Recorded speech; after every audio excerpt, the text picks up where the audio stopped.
Okay, so the project on this video, working on the 2013 Honda CR-V again, and we're going to replace the engine coolant. I'll show you how I'm doing that. So in an effort to try and help as much coolant escape as possible, I put the vehicle partially up on ramps in the rear, and hopefully that's going to encourage the coolant to flow out of the bottom of the radiator. I've taken the coolant bottle up here just so I can empty that out also as part of the process. So I'll go underneath the car now. I'll show you where the valve is to drain the radiator, and then hopefully now that I have it on ramps, hopefully that's going to be the lowest spot in the system. I can drain the system completely. So here we go. Okay, so now I'm underneath the center of the car, all the way underneath here. As we look underneath, there is a valve that is actually at the bottom of the radiator right there, and once I open that up, that's going to drain all the coolant out of the system for me. As soon as I open that up, I'll go take the radiator cap off so that it can drain fully. And then I'll come back to it once it's done dripping, and I'll put this back in. So basically what this is I'm going to take a grip of it with my hands. It's kind of hard to do because it's kind of a tight space. It's kind of hard to do with the camera, but I'll reach up in here and grab it and start to spin it. Okay, it took a little bit of force to break it loose, but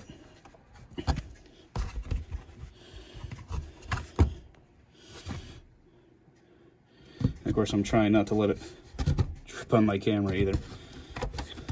There we go. So I'll just let that do its thing. Okay. Now that that's started, I can pull off the radiator cap. Never pull off the radiator cap when the engine is hot. I just took it for a drive just to warm it up a little, but it's not really hot. I'd say it's warm. So that's going to drain all the way out for me. Okay, so I got all the coolant out. So including the coolant that was in the reservoir, I got approximately 1.5 gallons out. One of the tactics I used to try and help it along was I massaged the radiator hoses. Here's the upper, and then the lower, you can see down there. It's kind of hard to get to. So what I did is I used this yardstick, this old yardstick, and just reach down there and move the hose up and down a little bit to try and squeeze it somewhat, to try and make sure that whatever fluid might be trapped in there would actually flow out better. So it probably took 15 to 20 minutes to thoroughly drain through the valve on the bottom. So what I'm going to do now is I'm just going to fill it back up. I'm going to start with like a whole gallon and see how that goes. While I do it, I'll massage the radiator hoses again and try and eliminate as many air bubbles as I can. And here we go. So I am using the proper equivalent that matches this vehicle. It happens to be blue. As it's getting more full, I had to go a little bit slower because otherwise it's bubbling out of the top of the radiator. So basically I'm just going to continue until the radiator level in the radiator stays consistent and stays at the top. Because what's happening right now is if I go a little too fast, it'll bubble up and then it'll settle back down and flow throughout the system. So when it stops sort of retreating into the rest of the system and the radiator stays full, then I'll start the engine.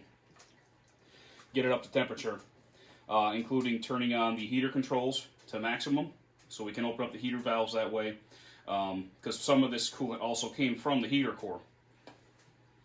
So you want to make sure when we start the engine that the entire system is open and flowing, not just the engine, but also the heater core.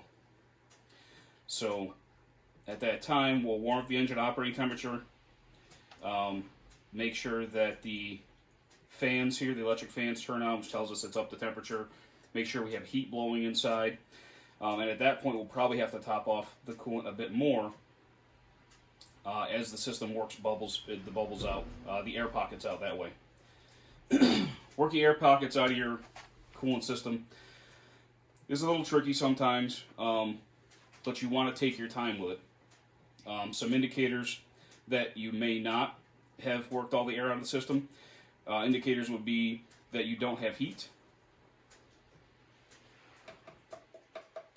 Okay, so the radiator is totally full now, and it's not bubbling away anywhere else now. we're close to the halfway point. We're close to 1.5 gallons put in now. So what'll happen is I'll start the engine. This will probably suck down. I'll turn the heat on. We'll let it run.